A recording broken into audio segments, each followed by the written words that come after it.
Hi guys, welcome to online class 18.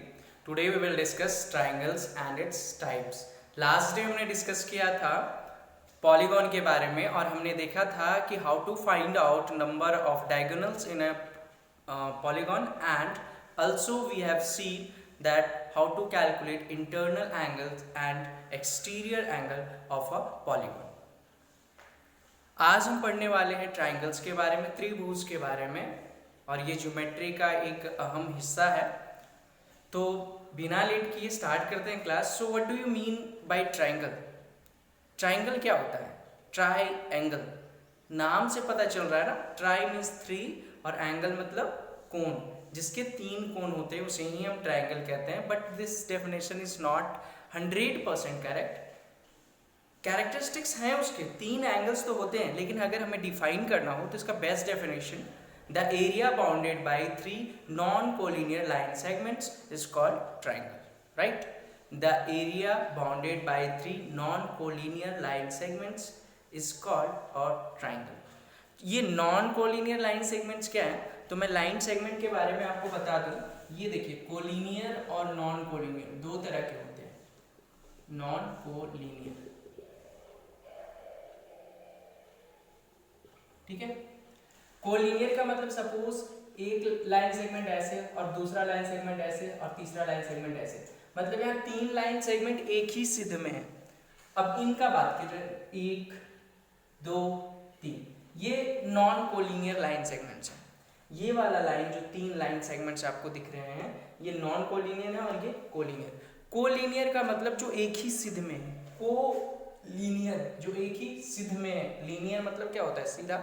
तो वैसे line segments जो एक ही सिध में होते हैं कुछ इस तरह से, उसे ही हम कोलिनियर लाइन सेगमेंट्स कहते हैं। नेक्स्ट हमारा नॉन कोलिनियर लाइन सेगमेंट्स है। इट मीन्स वैसे लाइन सेगमेंट जो एक ही सिध में नहीं है, इधर उधर है।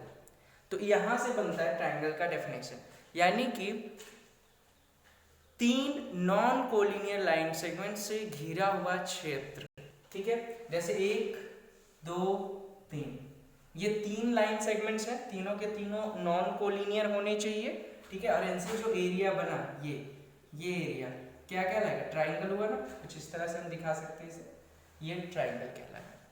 सो हाउ कैन वी डिफाइन और triangle? The area bounded by three line segments, right? Okay, so let's put it here. The area bounded by three non-collinear line segments is called a triangle, right? ठीक है, समझ में आ रहा है आपको? मैं एक बार देख लूं अच्छे से क्लियर दिख रहा है कि नहीं।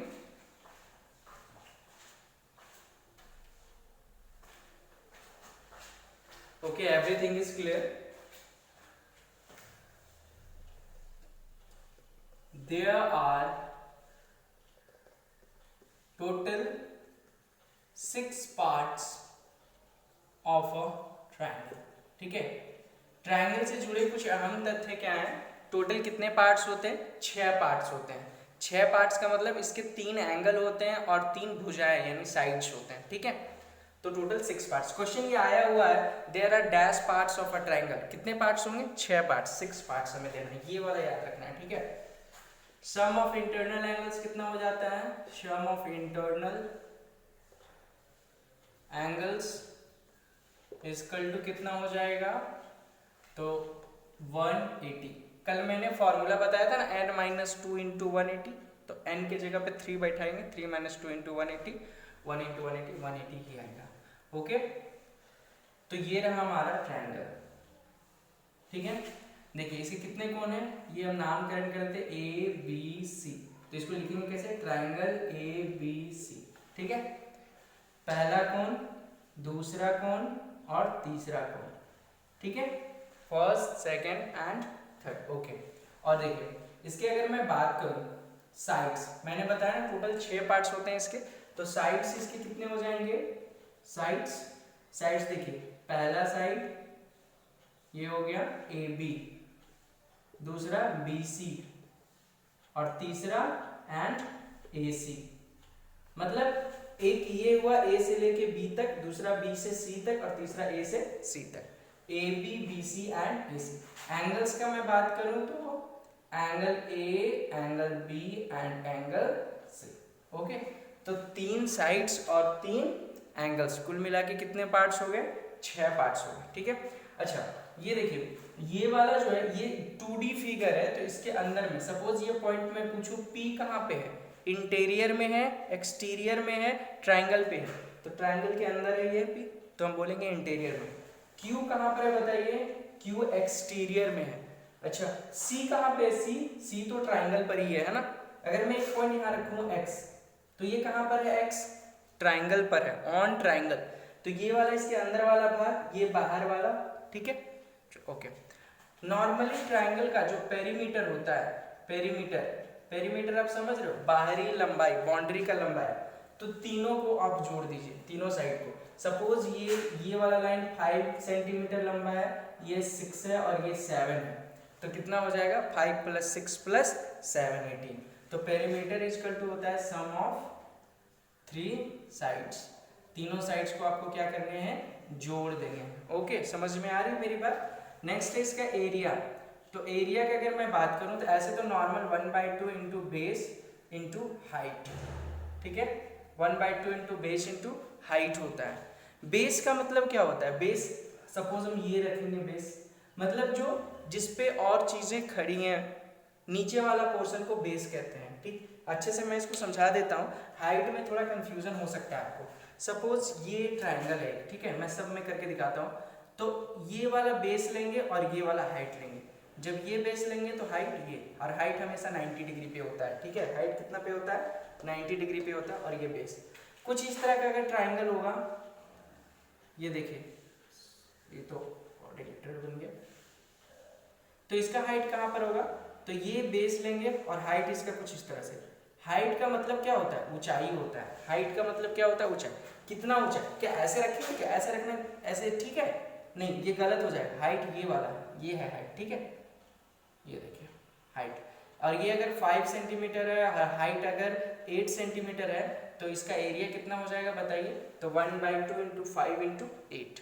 ठीक है, हाइट को लेकर कंफ्यूज नहीं होना है। इन द केस कोई कंफ्यूजन आती है तो आप मुझे कांटेक्ट करना। ठीक है, नेक्स्ट है हाइट। आप लोगों को समझ में आ गया? हाँ, ये तो था नॉर्मल ट्राइंगल के लिए। जब हाइट दिया हुआ रहता है तो एरिया हम लोग कुछ इस तरह से निकाल लेते हैं। इक्विलेटरल ट्राइंगल का एरिया क्या होता है? तो उसको इक्विलेटरल ट्राइंगल में हम पढ़ेंगे। ठीक है, ये नॉर्मल चीजें जुड़ी हुई थी आपके ट्राइंगल से। अच्छा, ट्राइंगल के डायगोनल होते हैं क्या? डायगोनल्स नहीं, ट्राइंगल के डायगोनल्स नहीं होते हैं। ठीक है, ओके, इरेज कर दूं मैं इसे। नेक्स्ट हमारा है टाइप्स ऑफ ट्राइंगल्स। ठीक है,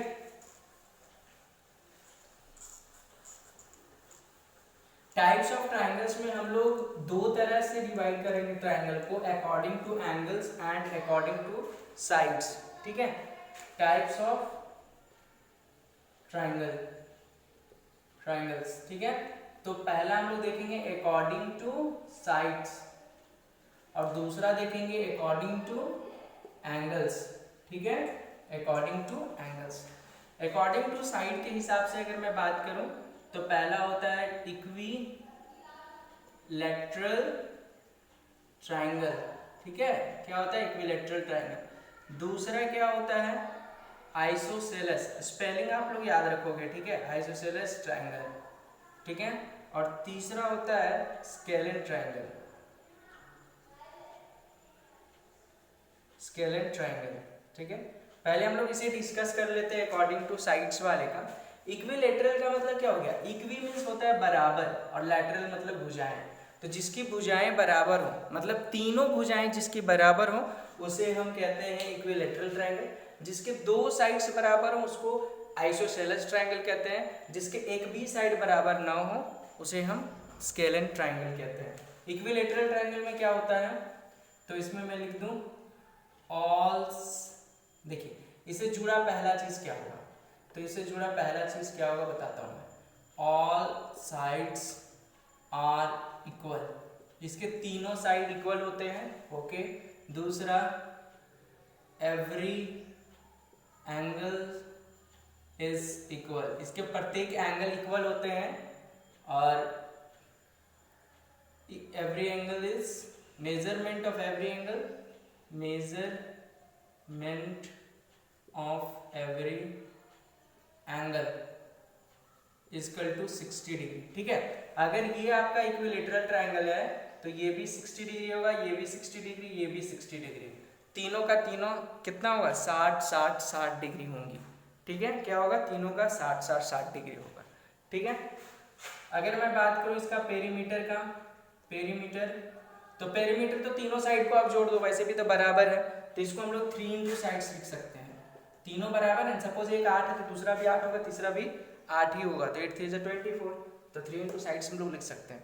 ओके, इसका एरिया का अगर मैं बात करूं, एरिया तो हो जाता है √3/4 इंटू साइड स्क्वायर। क्या होता है √3/4 इंटू साइड स्क्वायर। इससे जुड़े जो क्वेश्चन है ना उसमें हम सारा चीज़ क्लियर करेंगे कि अगर इसे हाइट फाइंड आउट करना होगा तो कैसे करेंगे, सारा चीज़ मैं बताऊंगा। अभी फिलहाल इसे जो जुड़े चीज़ है वो आप याद रख लो। आपसे पूछे what do you mean by equilateral triangle, तो इक्वी जैसे ही बोला समझ लो कि आप इक्वल बोला जा रहा है, मतलब तीनों साइड्स उसके इक्वल होंगे। ठीक है, तीनों साइड्स अगर इक्वल हुए तो तीनों एंगल भी इक्वल होंगे, तीनों एंगल इक्वल मतलब एक ट्रायंगल का तीनों एंगल का सम जो होता है जोड़ेंगे तो 180 होता है, तो तीनों जब बराबर बराबर 180 को 3 बराबर बराबर भाग में बांटेंगे तो 60 60 60 आएगा ना, तो प्रत्येक एंगल का मेजरमेंट इक्विलेटरल ट्रायंगल में कितना होता है 60 होता है। पेरीमीटर का बात है, साइड अगर दिया हो उसे 3 से गुणा कर दीजिए, और area √3/4 into side square. Okay, isosceles triangle जिसके दो साइड्स इक्वल हैं। ठीक है, ये देखिए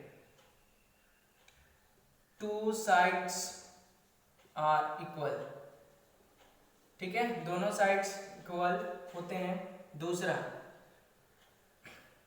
base angles are equal, base angle equal होते हैं। हाँ, एक चीज यहाँ ध्यान देने वाली बात है, सपोज ये वाला ट्रायंगल है और आप इसमें से कोई भी दो साइड इक्वल होगा तो उसे हम कहेंगे आइसोसेलेस। सपोज कि ये वाला साइड ए बी और ए सी इक्वल है तो फिर ये दोनों एंगल इक्वल होंगे। यदि कुछ ऐसा हो, सपोज पी क्यू आर, ये वाला इक्वल हो और ये वाला इक्वल हो, तो ये अगर इक्वल है और ये इक्वल है तो ये दोनों जहां मिल रहा है इसको छोड़ दीजिए, ये दोनों फिर एंगल इक्वल हो जाएंगे। ठीक है, एंगल पी और एंगल आर। ओके, अगर ट्रायंगल एबीसी में ए बी और ए सी इक्वल है तो बी और सी बराबर होंगे। बी और सी क्या, एंगल का मैं बात करूं, अगर ये 50 डिग्री तो ये भी 50 डिग्री है ना, तो कुछ इस तरह से। ओके, और इसका पेरीमीटर फिर क्या हो जाएगा, तीनों साइड को जोड़ दीजिए, और एरिया आप निकालना 1/2 इंटू बेस इंटू हाइट से। ठीक है, इसको हम पाइथागोरस थ्योरम से क्लियर करेंगे आगे। ठीक, फिलहाल आप इतनी चीजें समझ लो कि आइसोसेलेस ट्रायंगल्स वो ट्रायंगल होते हैं जिनके दो साइड्स आपस में बराबर होते हैं, और दो साइड्स अगर बराबर होंगे तो जो साइड बराबर होंगे उसके नीचे वाला एंगल्स भी, उसे जुड़ा एंगल भी इक्वल होगा। क्लियर, वो दोनों एंगल्स आपस में इक्वल होंगे। Okay, scalene triangle. ठीक है, स्केलेन ट्रायंगल में क्या होगा, तो स्केलेन ट्रायंगल में नो साइड्स आर इक्वल, कोई भी साइड्स इसके इक्वल नहीं होते हैं। ठीक है, पेरीमीटर का बात करेंगे, इसका एंगल भी इसमें इक्वल नहीं होते हैं। साइड अगर इक्वल नहीं होंगे तो एंगल नहीं। देखिए इसमें तीनों साइड इक्वल, इसीलिए तीनों एंगल इक्वल और 60 डिग्री। दो साइड इक्वल, दो angle equal, no side equal, कोई भी साइड इक्वल नहीं तो no angle equal. Perimeter side plus side plus side, तीनों साइड को आप जोड़ो। ठीक है, साइड 1 साइड 2 साइड 3 जो भी है। एरिया तो फिर निकलेगा 1/2 इंटू बेस इंटू हाइट से। ओके, अब आते हैं एंगल के हिसाब से। एंगल के हिसाब से क्या है, ये तो साइड के हिसाब से था, तीनों बराबर होगा इक्विलेटरल ट्रायंगल, दो बराबर होगा आइसोसेलेस ट्रायंगल, तीनों एक भी बराबर नहीं होगा स्केलेन ट्रायंगल। ठीक है, चल आते हैं एंगल्स के हिसाब से। तो एंगल के हिसाब से भी 3 है। ठीक है, एंगल पहला कौन सा है भाई, एक्यूट एंगल ट्रायंगल। ठीक है, acute angle triangle. Okay, acute angle triangle में क्या होता है कि तीनों एंगल्स क्या होंगे, एक्यूट होंगे, 90 से कम होगा। ठीक है, ये देखिए ये एक्यूट एंगल, ये एंगल भी 90 से कम, ये एंगल भी 90 से कम, ये एंगल भी 90 से कम। Okay, right angle triangle. Right angle triangle का मतलब क्या होता है, राइट एंगल ट्रायंगल। ठीक है, तो राइट एंगल ट्राइंगल का मतलब क्या हो गया, यानी कि इसके जो है इसमें all angles are acute, all angles are acute हो जाएगा, ठीक है। हाँ, इसमें क्या होगा, one any one angle measures 90 degree, ठीक है। कोई भी एक एंगल कितना हो जाएगा, 90 डिग्री का हो जाएगा। राइट एंगल का मतलब क्या हो गया, 90 डिग्री है ना, तो कोई एक एंगल 90 डिग्री वो ऐसे होगा, मैंने बताया था ना ऐसे कुछ इस तरह से, ठीक है। Right angle triangle, okay. Next है तुम्हारा obtuse angle triangle.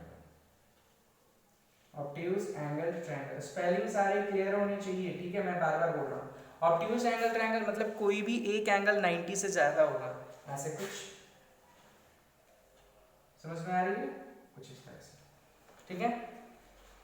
Acute angle triangle में तीनों बराबर, राइट एंगल ट्रायंगल में क्या हो जाएगा, एक 90 डिग्री, और ऑब्ट्यूज एंगल ट्रायंगल में क्या हो जाएगा, एक एंगल 90 से ज्यादा होगा। क्लियर, ये चीजें क्लियर हो गई। ये टाइप्स ऑफ ट्रायंगल्स भी फिनिश हो गया।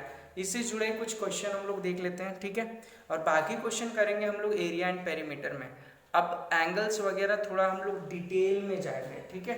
कुछ जो ट्रायंगल हम लोग अभी पढ़ लिए, तो हाँ एक काम करते हैं ना, हम लोग क्वाड्रिलेटरल भी पढ़ेंगे, क्वाड्रिलेटरल भी पढ़ लेंगे। उसके बाद से जाएंगे हम किस में, उसके बाद जाएंगे एरिया एंड पेरीमीटर में। हाँ, उससे पहले मैं बताऊंगा कि ये जो कुछ इस तरह के एंगल मेजरमेंट होते हैं, ये corresponding angle, vertically opposite angle, ठीक है, ये सारा चीज मैं बताऊंगा आपको, लेकिन इतना के बाद, ठीक है। आज के लिए बस इतना है, थोड़ा सा क्लास हुआ ना, कोई दिक्कत नहीं, ये चीज़ें आपको याद रखनी पड़ेंगी, तभी हम आगे कर सकते हैं, ओके। सो आज की क्लास फिनिश करते हैं, thank you, all the best. हाँ, अपडेटेड रहिएगा, पर डे क्लासेस चल रहे हैं, ठीक है। दिक्कतें आती हैं आप कमेंट सेक्शन में हमें लिखो, मैं ज़रूर क्लियर करूँगा, okay. Thank you so much.